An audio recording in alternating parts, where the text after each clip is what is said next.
So yan ang mga tol, tuturuan ko kayo kung paano mag-salpak ng modpack. Panoorin yung video kung paano kayo salpak. Kung yan yung gagawin mga tol, download nyo muna yung Zarchiver. Yan ang mga tol, download nyo muna yan. Pag nag-download nyo yan, makikita nyo pala sa Play Store yan no, mga tol. Search nyo lang yan, Zarchiver. Yan, search ko lang Zarchiver. Hindi ko na siya download ng mga tol kasi na-download ko na yan. Pero pagtapos nyo na-download yan ng mga tol, punta na kayo sa Zarchiver. Punta na kayo dyan.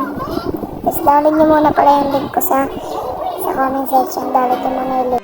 Download nyo muna yung modpack ng mga tol nandyan sa comment section ng mga tol. Pag na-download nyo na, extract nyo yung modpack, yung files na modpack na.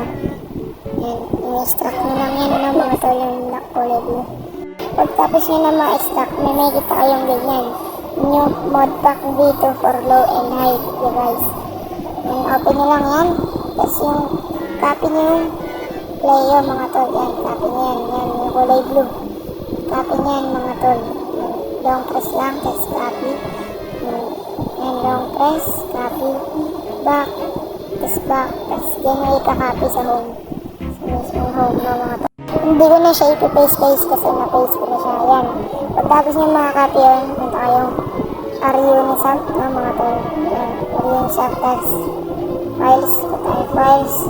Tapos nun, hanapin yung TextDB yan, TextDB.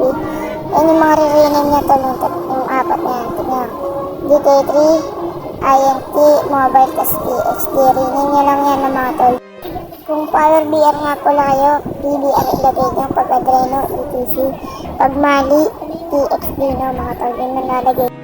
Pagtapos ma-rename yan, balik kayo.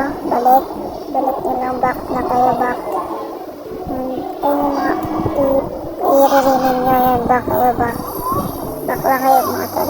Tapos yung Unisant, copy nyo lang. Yung copy nyo lang yan, yung review.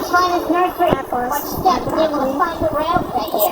back, Android, data, tapos din na i-device na mga tol.